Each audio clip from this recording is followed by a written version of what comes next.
ፊልሙን ከመጀመራችሁ በፊት ቪዲዮ ላይክ ማድረጋችሁን እንዳትረሱ። ወደ ቪዲዮ ፊልሙ በኒውዮርክ የሪል ስቴት ስራ ላይ ተሰማርቶ እየሰራ የሚገኘውን ዴሚያን ሄል የተባለውን ባለሀብት እያሳየን ይጀምራል። ምንም እንኳን እድሜው ቢገፋም ነገር ግን ቢዝነሱ በጥሩ አቋም ላይ ያለም ይመስላል። በሪል ስቴት ቢዝነሱም ጥሩ የሚባል ደረጃ ላይ ስለነበረ ከሱ የተለያየ ልምድን ለመክሰም ሲሉ በእድሜ ከሱ ያነሱ ባለሀብቶች እሱን ለማናገር የሚመጡ ነበር። ይሁን እንጂ ዴሚያን ግን ጥሩ የሚባል የጤና አቋም ላይ አልነበረም። ህመሙንም ሄዶ በተመረመረበት ሰዓት ላይ የመጨረሻ ደረጃ ላይ የሚገኝ ካንሰር በውስጡ እንዳለም ተገንዝቧል። ዶክተሮቹም ከ6 ወር በላይ መቆየት እንደማይችል ነግረውታል። ዴሚያንም እጣ ፈንታውን የተቀበለ ይመስላል። ይሁን እንጂ ከሌላ ሰው ተቀብሎት የነበረውን አንድ ቢዝነስ ካርድን ከኪሱ ያገኛል። የድርጅቱም ስም ፊኒክስ ሲሆን በጤናው ሁኔታ ላይም ሊረዱት እንደሚችሉም ተነግሮት ነበር። ወደ ተቋሙም አምርቶም ስለ ሁኔታው በጠየቃቸው ሰዓት ላይ እሱን ሊያድኑበት የሚችሉበት መንገድ ሼዲንግ ተብሎ የሚጠራ የህክምና አይነት እንደሆነ ይነግሩታል። ይህም ህክምና የሱን አይምሮና እውቀቱን ወደ ሌላ ወደ ተዘጋጀለትና ጤናማ ወደ ሆነ አካል ማዘዋወር ነበር። የካምፓኒው ባለቤትና ሳይንቲስት የሆነው ዶክተር ኦልብራይት እነዚህ ጤናማ አካሎች ደግሞ እዚሁ በላብራቶሪ ውስጥ በአርቲፊሻል መልኩ የተሰሩ አካሎች እንደሆኑም ይናገራል። ዴሚያንም ሐሳቡ ሙሉ ለሙሉ ባይዋጥለትም እያሰበበት ወደ ቤት ማምራቱን ይቀጥላል። የሚቆይበት እድሜ እያጠረ መምጣቱን ተከትሎ ዴሚያን ልጁ ክሌርን ለማየት ይሄዳል። እሷም በከተማ ውስጥ አንድ የበጎ አድራጎት ድርጅት ያላት ሲሆን እሁድ ቀንም እንዲገናኙ ይጋብዛታል። ይሁን እንጂ ብዙ ስራ ስለሚበዛባት ልትመጣ እንደማትችል ትነግረዋለች። እንደምናየው ከሆነ ክሌር ከአባቷ ጋር ጥሩ ግንኙነት አልነበራትም። በተጨማሪም ያለበትንም ህመም አታውቅም ነበር። ከዚያም ዴሚያን የክሌር ድርጅት የነበረበትን የገንዘብ ችግር ከተገነዘበ በኋላ ትንሽ ገንዘብን ሊሰጣት ይወስናል። ቢሆንም ክሌር ግን ይህንን ስትመለከት ትናደዳለች። ሁሉንም ችግሮችም በገንዘብ ብቻ እንደሚፈታ ማሰቡም ያናድዳታል። ዴሚያንም ወደ ቢሮ ከተመለሰ በኋላ በኢንተርኔት ላይ በዶክተር ፍራንሲስ ጄንሰን የተሰጠውን ቃለ ምልልስ መስማት ይጀምራል። የዚህ ህክምና ሐሳብ ፈጣሪም የሰው ሲሆን ሞትም የነሱ ማውቂያ እንዳልሆነና የሚታከም ህመም እንደሆነም ነበር የሚያስበው። ይህንን ማብራሪያም እየተመለከተ በነበረበት ሰዓት ላይ ድንገት ዴሚያን ደም ማሳል ይጀምራል። ከዚያም በመጨረሻም እዛው በተቀመጠበትም ራሱን ይስታል። በመስሪያ ቤት ውስጥ የነበሩትም ሰዎች ህክምና እንዲያገኝ ያደርጉትና ቤት ውስጥ ህክምና በሚደረግበት ጊዜ ላይ ወደ ዶክተር ኦልብራይት በመደወል ስለ ህክምናው ጥያቄዎቹን ማቅረብ ይጀምራል። ኦልብራይትም አዲሱን አካል ካገኘ በኋላ ድጋሚ ወደ ቀድሞ ህይወቱ መመለስ እንደማይችል ይነግረዋል። መንገድ ላይ የሚያውቃቸውን ሰዎች እንኳን የሚያይ ከሆነም እንደማያውቃቸው መሆን እንዳለበትም ነበር የነገረው። ያ ብቻ ሳይሆን ኦልብራይት የዴሚያን ሞት ሁሉም ሰዎች እንዲያውቁት መደረግ ያለበት ሞት እንደሆነም ይነግረዋል። ማለትም የውሸት ሞቶ ወደ ሌላ ሰው አካሉ እንዲዘዋወር ማለት ነው። የውሸት እንዲሞት እንዲያስመስሉም በኒው ኦርሊን ከተማ ውስጥ ወደሚገኘው ወደ አንድ ካፌ እንዲያመራም ይነግረዋል። ዴሚያንም ይህንን እቅድ በመከተል ወደ ኒው ኦርሊን ከተማ ያመራል። ይሁን እንጂ ወደ ሬስቶራንቱ ከማምራቱ በፊት በአንድ የብረት ሳጥን ውስጥ የሚያስፈልጉትን እቃዎች ይዞ ወደ መቃብር ስፍራ ያመራል። ከዚያም ዴሚያን የሥራ አጋሩ የነበረውን ማርቲንን ያገኘዋል። በሬስቶራንቱ ውስጥ የቀረበለት ቡና በኦልብራይት አዞለት የነበረው ቡና ነበር። ያንን ቡናም ከጠጣ ከትንሽ ደቂቆች በኋላ የመደንዘዝ ስሜት ይሰማውና በመጨረሻም ከወንበሩ ላይ ይወድቃል። ከዚያም አምቡላንስ የሚጠራና ይወሰዳል።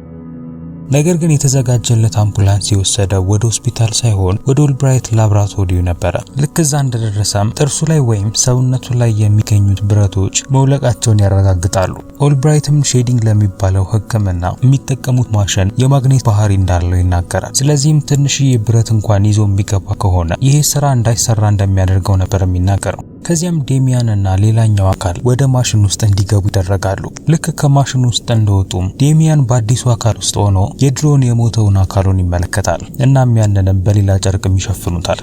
ዴሚያንም በአዲሱ አካሉ ለመራመድም ይሆን የተለያዩ እንቅስቃሴዎችን ለማድረግ እንደ አዲስ መለማመድ ነበረበት። ከዚያም ኦልብራይትም በህክምናው ምክንያት ለሚመጡበት መጥፎ ነገሮች መቆጣጠሪያ እንዲሆኑ በሚል መድኃኒትን ይሰጠዋል። ያ ብቻ ሳይሆን ዴሚያን ይህንን መድኃኒት መውሰድ የሚያቆም ከሆነ ለቁም ቅዠት፣ ለራስ ህመምና እንዲሁም የማቅለሽለሽ ምልክቶች ሊታዩበት እንደሚችሉ ይነግረዋል። ተቋሙ ስራውን እዚህ ጋር አያበቃም ነበር። ለዴሚያንም አዲስ ማንነት እንዲሁም አዲስ መታወቂያንም ይሰጠዋል። በአዲሱ ማንነቱም በሴፕቴምበር 20 በ1980 ዓመተ ምህረት ላይ እንደተወለደ አውቆ እንዲለማመድም ያደርጉታል። ከዚያም ኦልብራይት ወደ አዘጋጀለትም አዲስ ቤትም ይወስደዋል። ነገር ግን አሁን ላይ የሰጠው 7 መድኃኒቶችን ብቻ ነበር። ከአዲሱ አካልም ጋር ለመለማመድ ብዙ ጊዜ ሊወስድበት ስለሚችል በየሳምንቱ ሲገናኙም ሌላውን መድኃኒት ደግሞ እንደሚሰጠው ነበር የነገረው። ያዘጋጁለት ቤትም ለትንሽ ጊዜ ስለሆነ ቤቱን አይቶት ከወደደው እዚሁ መቆየት እንደሚችልና ካልወደደው ደግሞ ሌላ ቤት መቀየር እንደሚችልም ይነግረዋል። ዴሚያንም ጊዜ ለማሳለፍ በሚል በዛው አካባቢ ከነበሩ ወጣቶች ጋር አንድ ላይ ባስኬትቦል መጫወት ይጀምራል። በዛ ጊዜም አንቶን ከተባለ ሰውዬ ጋር ይተዋወቃል። እሱም ወደዚህ አካባቢ የመጣ አዲስ ሰው መሆኑን በመገንዘቡ እሱን ከአካባቢው ጋር ለማስተዋወቅ በሚል ወደ አንድ ክለብ ሊወስደው ይወሰናል። ከዚያም ዴሚያን ከአንቶን ጋር በየቀኑ እየተገናኘ እናም ወደ ተለያዩ ክለቦችም እየሄደ አዲስ ህይወትን መምራት ይጀምራል።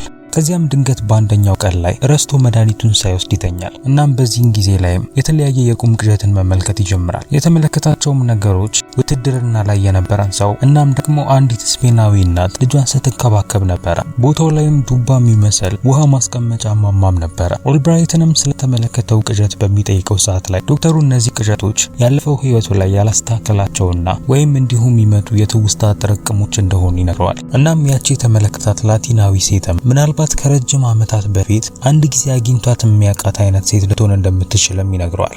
ዴሚያንም ያቺ ሴት ላቲናዊ እንደሆነች አልተናገርኩም እኮ ይለዋል። ከዚያም ወዲያውኑ ኦልብራይት ንግግራቸውን በመቀየር ያለበትን አካባቢ እንዲቀይር ደግሞ ወደ ሃዋይ የሚወስደውን የአውሮፕላን ቲኬት ይሰጠዋል። ከዚህ በፊት ይሰጠው ከነበረው መድኃኒትም በእጥፉ በመስጠት ከዚህ በኋላ ድጋሚ እንደዚህ አይነት ቅዠቶችንም እንደማይመለከትም ይነግረዋል።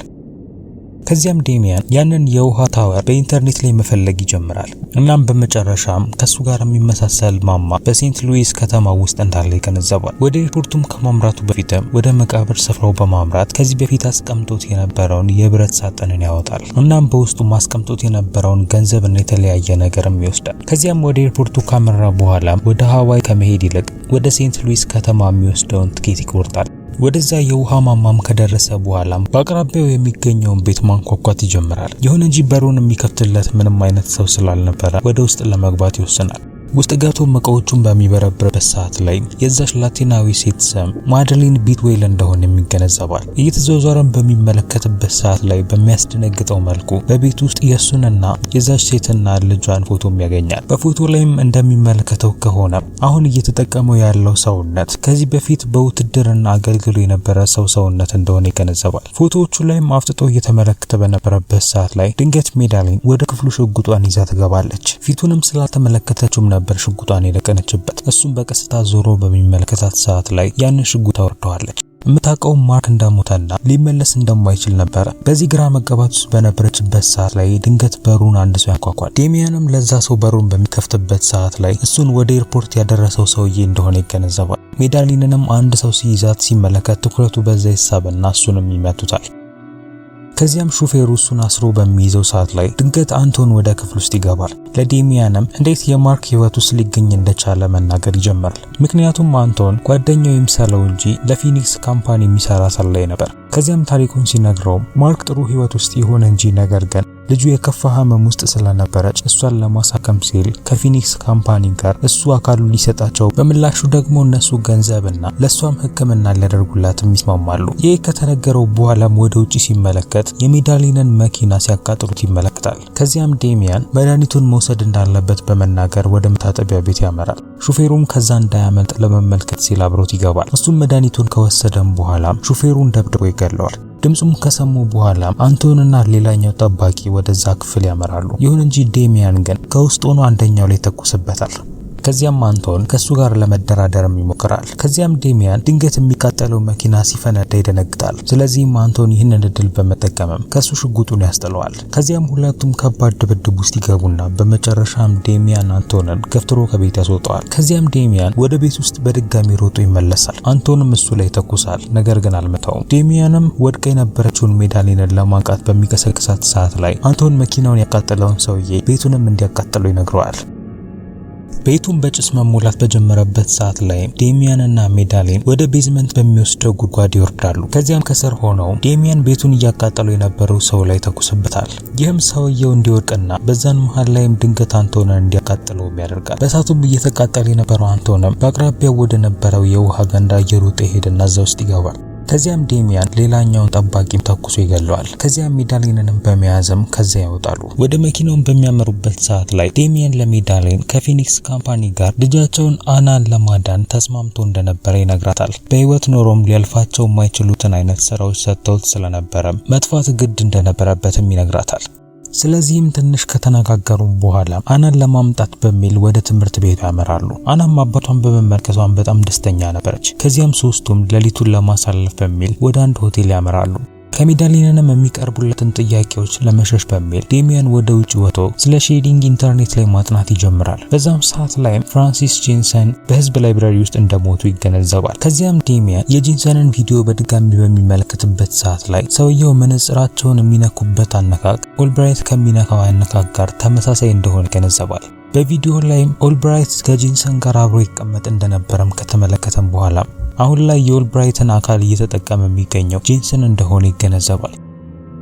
ዴሚያንም መድኃኒቶቹን ካጣ በኋላ ማርክ እንዴት ኦልብራይትን ሊያገኘው እንደቻለ በትውስታ መመልከት ይጀምራል። ከዚያም ዴሚያን የዶክተር ጄንሰንን ሚስት የሆነችውን ፊሊስን ለማየት በሚል ወደ ኒው ኦርሊንስ ያመራል። እሷም አሁን ላይ በአልዛይመር በሽታ እየተጠቃች ስለነበረ ከጄንሰን ተማሪዎች መካከል አንዱ እንደሆነና ምርምር እያደረገ ስለሆነ የጄንሰን ምርምር ውጤቶችንም የት ሊያገኝ እንደሚችል ይጠይቃታል። ይሁን እንጂ የት እንደተቀመጡ ግን የምታውቀው ነገር አልነበረም። ኦልብራይትም በየሳምንቱ እየመጣ እንደሚጎበኛት በተገነዘበበት ሰዓት ላይ ፊሊስ እንዲመጣና እንዲጎበኛት እንደጠይቀው ይነግራታል። ልክ ኦልብራይትም እዛ በመጣበት ሰዓት ላይ ዴሚያን ከኋላ ሽጉጡን ይደቀንበትና ተጨማሪ መድኃኒትም እንዲሰጠው ይጠይቀዋል። ከዚያም ኦልብራይት መድኃኒቱ ቅዠቱን ብቻ የሚያስቆም እንዳልሆነና ያለ መድኃኒቱም አይምሮ ሊቃወስ እንደሚችልም ይነግረዋል። እናም ያለ መድኃኒቱም የእሱ ወይም የዴሚያን ትውስታዎች በሙሉ ጠፍተው የማርክ ትውስታዎች ወይም የማርክ ማንነት ይመለሳል ማለት ነው። ይሁን እንጂ እያንዳንዱ መድኃኒቶች የማርክን ትውስታዎች ቀን በቀን እያጠፉ የሚመጡ መድኃኒቶች ናቸው። ይህም በውትድርና ተቋም ውስጥ የተለማመደውን የድብድብ ችሎታንም ይጨምራል። ለዓመትም የተሰጠውን መድኃኒትም ጥሩ አድርጎ የሚወስድ ከሆነ ወደ ራሱ ማንነትም ሊመለስ እንደሚችል ነበር የነገረው። ዴሚያንም ኦልብራይትን ወደ ላብራቶሪው እንዲመልሰው ይነግረዋል። ይሁን እንጂ ድንገት መሃል ላይ ግን የኦልብራይት ቦዲጋርድ ያስቆመዋል። ከዚያም ዴሚያን ወደ በሩ በሚሄድበት ሰዓት ላይ ድጋሚ መጋጀት ይጀምራል። ወደ መኪናውን በቀረቡበት ሰዓት ላይ ሜዳሊን ወደ እነሱ ጋር ትመጣለች። አንደኛው ጠባቂም እሷን በመኪናው በር በሚገጫት ሰዓት ላይ ዴሚያን ለሷ ለመከላከል በሚል ከሌሎቹ ጋር መፋለም ይጀምራል። በመጨረሻም ሾፌሩን ከገደለው በኋላ ሌላኛው ቦዲጋርድ እሱን አንቆ ይዘዋል። ሜዳሊንም የያዘችውን ያንን ሽጉጥ በመጠቀም የሰውየው ጆሮ ላይ ተኩስበታለች። ከዚያም ያ ሰው ዴሚያንን ከዚህ በፊት አንቶንን በተተዋወቀበት ስም ይጠራዋል። ዝቅ ብሎም ሲመለከተም አንገቱ ላይ አንቶን ከዚህ በፊት የሚያደርገውን አንገት ጌጥ እንዳደረገ ይገነዘባል። ይህም ማለት ይህ ሰው አንቶን ነው ማለት ነው። አንቶንም ብዙ ሼዲንጎችን እንዳለፈም ይናገራል። ሜዳሊንንም ባሏ ብዙ እውነቶችን ከሷ እየደበቃት እንደሆነና የልደት ቀኗ መቼ እንደሆነም እንድጠይቀው ይነግራታል። ዴሚያንም የአንቶንን መድኃኒት ከኪሱ ከወሰደ በኋላ ሜዳሊንና አናን በመያዝ በመኪናው ይሄዳል።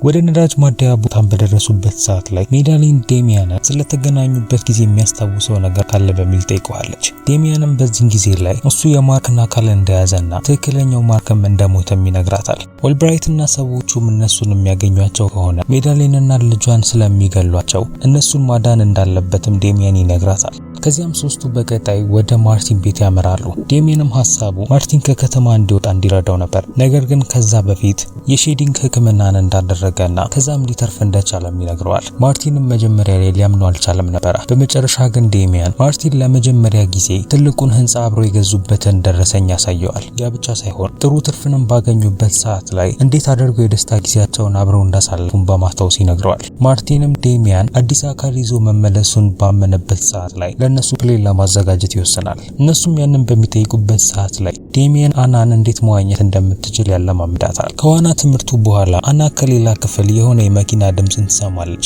እናም ያንን ተከትላም ወደዛ ማምራት ትጀምራለች። ዴሚያንና ሜዳሊንም ከደቂቆች በኋላ አና መጥፋቷን ሲገነዘቡ እሷን መፈለግ ይጀምራሉ። በዛም ሰዓት ላይ በክፍል ውስጥ የሚገኙት መስታወቶች እንዳለ መሸፈናቸውን ይገነዘባሉ። በብዛት የሚቆጠሩ አሻንጉሊቶች ወደ ነበሩበት ክፍል ውስጥ በገቡበት ሰዓት ላይ አና ከሌላኛው ልጅ ጋር ስትጫወት ይመለከቷታል። ዴሚያንም አናን ከያዛት በኋላ ለሜዳሊን ይህ ልጅ የማርቲን ልጅ እንደሆነ ይነግራታል። ስሙም ቶኒ ሲሆን በሚያስገርም መልኩ ከሞተ 2 ዓመት ሆኖታል። ማርቲንም በዛን ሰዓት ላይ ለዴሚያን ቶኒ በሞተበት ሰዓት ላይ ወደ ፊኒክስ ድርጅት እንደደወለ ይናገራል። እናም ልጁንም ወደዚህኛው አካል ያዘዋወሩለትም እነሱ ነበሩ። እናም አሁን ላይ ደግሞ ከቤቱ ውጪ እየጠበቋቸው እንደሆነም ይነግራቸዋል። ዴሚያንም ለማርቲን ፊኒክስ ድርጅት የሚጠቀማቸው አካላት በላብራቶሪ ውስጥ የበለጸጉ አርቲፊሻል አካላት እንዳልሆኑና የሞቱ ሰዎች አካል እንደሆነም ይነግረዋል። ስለ ሼዲንግም እውነቱን ከተረዳም በኋላ ማርቲን እና ዴሚያን የሚያመልጡበትን ሌላ መንገድ ለማዘጋጀት ይወስናል። ከዚያም ማርቲን ለዴሚያን በተቀሰለት ሬስቶራንት ውስጥ እስከ ሌሊት ድረስ ክፍት ስለሆነ እዛ ሄዶ እንዲጠብቃቸውና እንደሚመጡ ይነግረዋል። ከዚያም ዴሚያን ከመኪናው በመውጣት መኪናውን እየነዳ ወደዛ ማምራት ይጀምራል። ሐሳቡም የሚከተሉት መኪኖች ካሉ በሚል ነበር። ከዚያም በድንገት ሁለት መኪኖች በቂሉና እሱ ላይ መተኮስ ይጀምራሉ። ያ ብቻ ሳይሆን በሌላኛው መንገድ ደግሞ አንቶንና ሌላ የኦልብራይት ሰው በመኪናቸው እሱ እስኪመጣ እየጠበቁት ነበር። አንደኛውም ዴሚያን በመኪና ውስጥ ብቻውን እንደሆነ ያሳውቃቸዋል።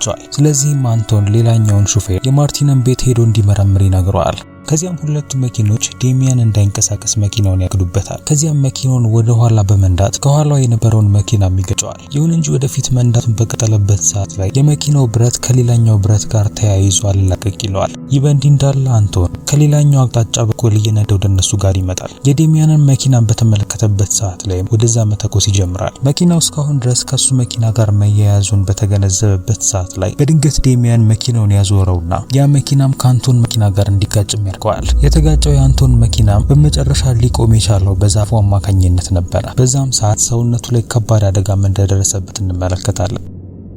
በቀጣዩ ትዕይንት ሜዳሊንና አና በጫካ ውስጥ ለማምለጥ ሲሞክሩ እንመለከታቸዋለን። ይሁን እንጂ ማርቲን ሮጦ እነሱ ጋር ከመድረሱ በፊት ሌሎቹ የፊኒክስ ሰራተኞች በመኪናቸው ድንገት ይዟቸዋል። ዴሚያንም በተባለው ሬስቶራንት ውስጥ እነሱን እየጠበቃቸው ይገኛል። ቢሆንም እዛ ሊደርስ የቻለው ግን ማርቲን ብቻ ነበር። ማርቲንም ለዴሚያን እነሱን ሊያስቆማቸው እየሞከረ የነበረ ቢሆንም ነገር ግን በመጨረሻ በፊኒክስ ድርጅት ሰዎች እንደተያዙ ይነግረዋል። ማርቲንም በዚህ ጊዜ ላይ ዴሚያን ጥሩ ነገር አድርጎለት ስለነበረና ቢዝነስ ውስጥም እንዲቀላቀል አድርጎት ስለነበረ እሱን ለማመስገን በሚል ያንን የፊኒክስ ድርጅትን ካርድ የላከለት እሱ እንደነበረ ይነግረዋል።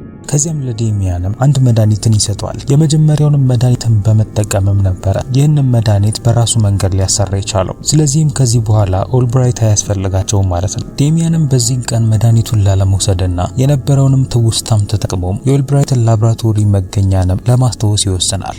ከዚያም በመጨረሻ ላብራቶሪው ማርቲን ከሚጠቀምባቸው መጋዘኖች መካከል አንዱ እንደሆነ ያስታውስና ወደዛም ብቻውን ያመራል። ወደ ሼዲንግ ክፍሉን በደረሰበት ሰዓት ላይ አንቶን ወደ ሌላ ሰው አካል ደግሞ ሊዘዋወር መሆኑን ይመለከታል። ልክ በዛን ሰዓት ላይም ኦልብራይት በሌላኛው በኩል ወደሱ ጋር በመምጣት አንቶንን 3 ጊዜ ያክል እንዳስነሳው ይነግረዋል። እናም በድጋሚ ባስነሳው ጊዜ ታማኝነቱ የበለጠ እየጠነከረለት እንደመጣም ይናገራል። ከዚያም ሜዳሊንም ለሌላ ደንበኛ እየተዘጋጀች እንደሆነም ይነግረዋል። የልጇን አካል ደግሞ ለሌላ ጥቅም ፈልገውታል። ከዚያም ዴሚያን ኦልብራይት ላይ በመስታወቱ ይተኩሳል። ይሁን እንጂ በመጨረሻ ግን መስታወቱ ጥይት የሚከላከል እንደሆነ ይገነዘባል። በድንገትም ሁለት ጠባቂዎች ዴሚያንን ለማሰር ይመጣሉ። ከዚያም ኦልብራይት አንቶንን ወደ 41 ዓመት አካውንታንት ሰውነት ሊቀይረው እንደነበረና ነገር ግን አሁን ዴሚያን እዛ መምጣቱን ተከትሎ ደሞም የድብድብ ችሎታው ስለሚጠቅማቸው እሱን መጠቀም እንደሚችሉም ይናገራል። ጋርዶቹም ዴሚያንን ለማሰር በሚታገሉበት ሰዓት ላይ ዴሚያን መሬት ላይ ወድቆ የነበረውን የጥይት ቀላ ባፍ ውስጥ ይከተዋል። ከዚያም በቀጣይ የሼዲንግ ፕሮሰሱ ያበቃል። ኦልብራይትም ያሁኑን አንቶን ጥያቄዎችን መጠየቅ ይጀምራል። ኦልብራይትም ምን ያክል ልጆች እንዳሉት በጠየቀው ሰዓት ላይ አንቶንም ፈገግ በማለት እንደሌለው ይናገራል። ያሉትን ፎቶዎችም ከኢንተርኔት ላይ ያወረዳቸው የልጆች ፎቶዎች እንደሆነም ነበር የነገረው። ከሼዲንግ ክፍል ውስጥም ከወጣ በኋላ ጠባቂዎቹን ሜዳሊንና ልጇን የት እንዳስቀመጣቸው ይጠይቃቸዋል። ከነገሩትም በኋላ ሜዳሊንን እየጠበቋት የነበሩትን ሁለት ጠባቂዎችን ባሉበት ይገላቸዋል። ይህ በእንዲህ እንዳለ ድንገት ኦልብራይት በማሽኑ ውስጥ ያንን የጥይት ቀላ ያገኛል። ይህም የሼዲንግ ፕሮሰሱ ምናልባት አልሰራም ብሎ እንዲያስብ ያደርገዋል። ጠባቂዎቹም እነሱን መከተላቸውን በቀጠሉበት ሰዓት ላይ ሜዳሊን፣ አናና ዴሚያን በላብራቶሪው በአንደኛው ክፍል ውስጥ ይገባሉ። ኦልብራይትም ዴሚያንን በመስታወቱ በኩል እየተመለከተው ዴሚያን እሱን እንደማይገለውና ሊገለው ቢፈልግ እንኳን ከዚህ በኋላ መድኃኒቱን የሚያቀርብለት ሰው እንደማይኖር ይነግረዋል። በዚህም ሰዓት ላይ ዴሚያን መስታወቱን ሊሰብርበት የሚችለውን ዕቃ መፈለግ ይጀምራል። በዛም ሰዓት ላይም የእሳት ጠመንጃውን ይመለከታል። ከዚያም ዴሚያን ኦልብራይት ድጋሚ ለሱ እንደማያስፈልገው ለመናገር በሚል መድኃኒቱን ለመቀመም የተጠቀማቸውን ኬሚካሎች ለሱ አንድ ባንድ መናገር ይጀምራል።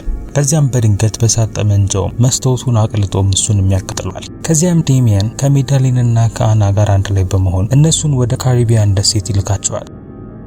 ከዚያም ለብቻው ወደ ልጁ ክሌር ድርጅት ካመራም በኋላ በህይወት ሳለ ሊያደርግላት የሚፈልገው ነገር እንደሆነ በመናገር አንድ ደብዳቤን ይሰጣታል። ቢሮውንም ለቆ ከወጣ በኋላም ደብዳቤውን በመታነበው ሰዓት ላይ ከውጭ ሆኖ በመስኮቱ ይመለከታታል። እሷም ስታነበውም ፈገግ ትላለች። ከዚያም ከቀናት በኋላ ዴሚያን ግራ በሚያጋባው ክፍል ውስጥ ራሱን ያገኘዋል። በክፍሉ በአንደኛው ጥግ ላይ የተቀመጠ ላፕቶፕ ነበረ። በላፕቶፕ ውስጥ የነበረውን ብቸኛ ቪዲዮን በከፈተበት ሰዓት ላይ በቪዲዮ ላይ ያወራ የነበረው ዴሚያን ሲሆን ለማርክም ሰውነቱን ገዝቶት የነበረው እሱ እንደሆነና አካሉም ተጨማሪ ወራትን እንዲኖር ስለረዳው ለዛ እንደሚያመሰግነው፣ ነገር ግን አሁን ላይ መድኃኒት መውሰዱን እንዳቆመ ይናገራል። እናም አሁን ላይ ማርክ የሱን አካል እስከሚቆጣጠረው ጊዜ ድረስ ቀናቶችን እየጠበቀ እንደሆነ ነበር የተናገረው። እናም አሁን ላይ ማርክ ወደ ትክክለኛ ማንነቱ ተመልሶ ከሆነ ሚስቱ ሜዳሊንና ልጇ አናን እንዲከባከባቸው ይነግረዋል። ከዚያም ማርክ ወደዛ ደሴት የሚያደርሰውን ጀልባ ከተሳፈረ በኋላ ወደነ ሜዳሊን ማምራት ይጀምራል። ልክ እዛ እንደደረሰም ሜዳሊን ተመልክታው ዴሚያን ነበር የመሰላት። ነገር ግን በሚያክፋት ሰዓት ላይ ባስተቃቀፉ የመጣው ማርክ እንደሆነ ትገነዘባለች።